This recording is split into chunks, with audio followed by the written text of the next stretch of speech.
Welcome back to the Daily Crypto Deep Dive.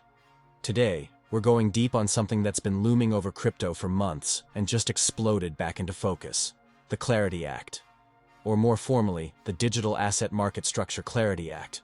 One of the most aggressive and potentially game-changing pieces of crypto legislation ever drafted in the US, and a bill that, until about a week ago, looked like it might finally give the industry what it's been asking for all along. But now, the Clarity Act's been thrown straight into the political spin cycle. The vote's been paused. Coinbase, which had been working with lawmakers to help shape the bill, has pulled out in public. Ripple's still in, but cautiously. Analysts are split, and the whole thing has become less about legislation and more about leverage. Who has it? Who wants it? And who's afraid to give it up? And if you think this is just a US issue, think again. Because what happens with the Clarity Act doesn't just affect American exchanges or US token listings. It sets precedent. It signals how regulators will handle everything from stablecoins to DeFi protocols to whether or not Ethereum is still considered a security. And the people making those decisions are suddenly on opposite sides of a debate that not long ago looked like it was headed for consensus. So let's break it all down. Where this bill came from. What it's actually trying to do. Why Coinbase walked, why Ripple didn't, what analysts are warning about, and what it all means for the market over the next few months. No legal jargon, no headline hype, just the real story underneath all of it. Let's start with the basics. The Clarity Act is supposed to fix the mess. And by mess, we mean the regulatory void the US has been stuck in for years.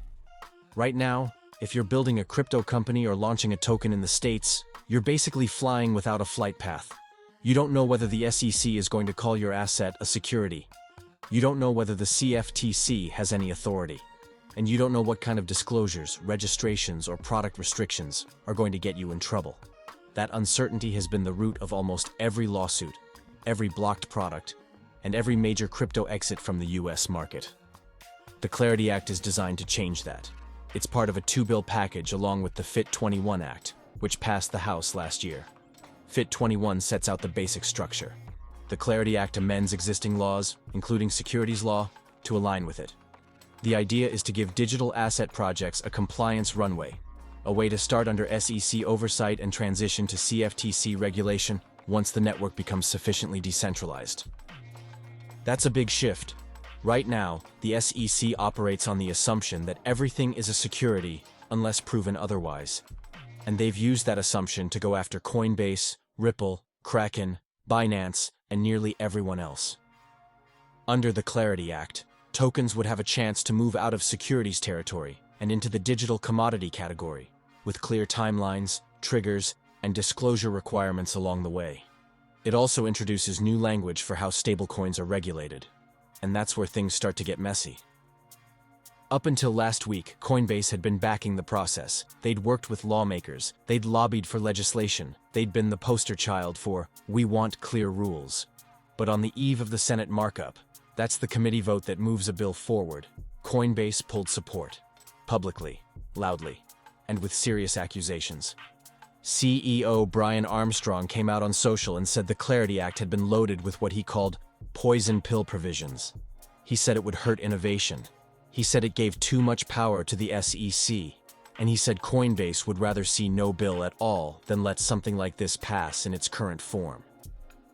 Now that's a huge pivot. For months, Coinbase has been calling for clarity. They've told Congress they're ready to comply. They just need to know what the rules are. So to suddenly say, "We're out?" That sent shockwaves through DC, and it forced the Senate Banking Committee to pause the process altogether. So what exactly changed? Let's talk about the stablecoin clause.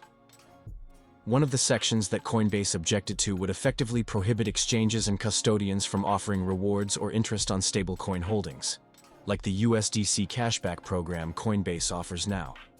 That sounds small, but it cuts into one of the few ways platforms can incentivize user retention without volatility. It also creates a situation where traditional banks can offer interest on dollars, but crypto platforms can't. Which, in Armstrong's view, puts fintech at a competitive disadvantage. Then there's the issue of tokenized equities. The bill includes language that could severely limit the ability for platforms to issue or trade blockchain-based versions of stocks or funds.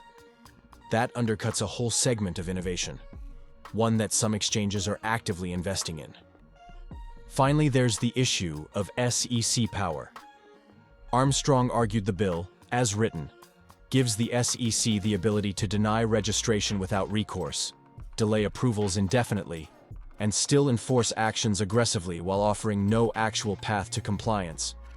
That, in their view, defeats the entire purpose of clarity. So Coinbase pulled the ripcord, and in doing so, they blew the lid off what had, up until that point, been a fairly united front from the crypto industry. But here's the twist. Not every company agreed. Ripple, which is still battling the SEC over XRP, said it supports the Clarity Act. Not because it's perfect, but because it's better than what we have now. CEO Brad Garlinghouse said openly that any bill that moves the ball forward is worth supporting. And in Ripple's case, having a clear distinction between a digital commodity and a security is a win, especially after their partial legal victory in court last year. For Ripple, the fight has always been about getting a line drawn. Right now, XRP's legal status in the US is still in limbo. If the Clarity Act passes, it gives them something to point to. A definition, a threshold, a timeline. That's not a guaranteed victory, but it's leverage, it's a framework.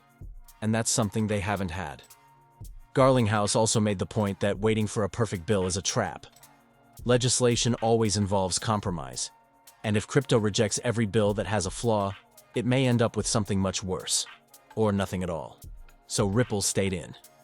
That divide between Coinbase and Ripple tells you everything about the moment we're in.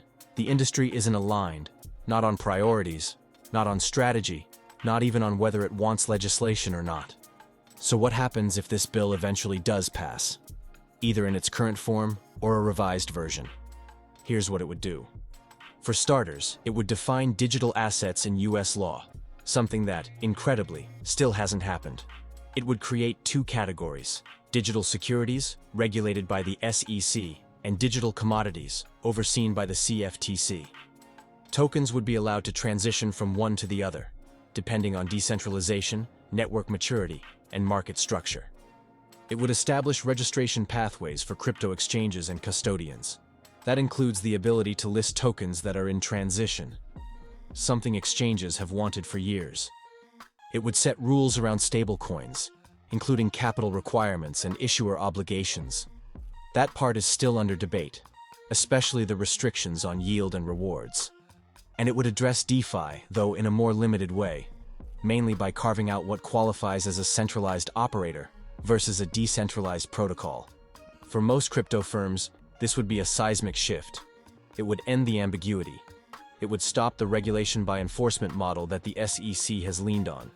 And it would give lawyers, builders, and investors something they've never had before. But like any map, it depends who's drawing it. And right now, that's the real battle. Not whether crypto needs legislation, but who gets to shape what that legislation looks like. Let's talk about the commentary around this. Because in the last 72 hours, some big names have weighed in.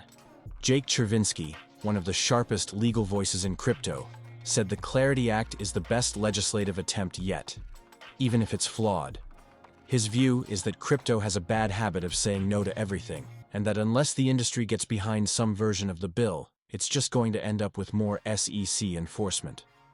Perianne Boring from the Chamber of Digital Commerce said the same, that rejecting the bill outright could backfire if the political winds shift, and the next Congress is less friendly to crypto. But on the flip side, you've got people like Ryan Selkis from Masari, who said this bill is regulatory capture in disguise. He thinks it gives the SEC way too much discretionary power and locks in a two-tiered system where the government still gets to pick winners. Kristen Smith, who heads up the Blockchain Association, tried to split the difference. She said the bill is a starting point, but needs real amendments, especially on stablecoins and tokenized assets.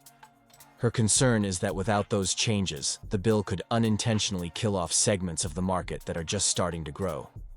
So even among the experts, there's no clear alignment, and that's what makes this moment so interesting. Crypto wants clarity, but it's still figuring out what kind of clarity it can actually live with. So where does this all go? Right now, the bill is paused. The Senate Banking Committee pulled the vote. Lawmakers have said publicly that the conversation is ongoing, and that the delay is just that, a delay, not a death sentence. Behind the scenes, industry lobbyists are scrambling. Some are trying to strip out the stablecoin restrictions. Others are pushing for language that forces the SEC to make decisions on registration applications within set deadlines, instead of leaving firms in limbo. There's also pressure from House Republicans to push their version of the bill forward, which passed committee last year, but hasn't gotten floor time. If the Senate can't agree, the House might try to pass something separately and force a reconciliation process. Meanwhile, 2026 is an election year. That means legislation windows are closing fast. If the Clarity Act doesn't get through in the first half of the year, it may get shelved until 2027, or replaced entirely by something drafted under a new Congress. That creates urgency, but also risk. If crypto waits too long, the opportunity could disappear. If it moves too fast, it could end up locked into a framework it doesn't actually want. And in the middle of all that, you've got the SEC still suing, the CFTC still stepping in, and investors still sitting in a market where nobody's quite sure what the rules are. So here's the takeaway. The Clarity Act is the first serious attempt in years to actually draw the lines crypto's been asking for. It's not perfect, it's not even close, but it's real, it's detailed, and it has momentum. The fact that Coinbase pulled out doesn't mean the bill is dead. It means we're in a negotiation. A high-stakes one, where the winners will be the players who understand how to use politics, policy, and public pressure to shape the outcome. This is no longer just a legal story, it's a power story. And in crypto, those are the ones that actually move markets. If you want to keep up with this, keep your eye on what gets added or removed from the bill in the next 2 to 4 weeks.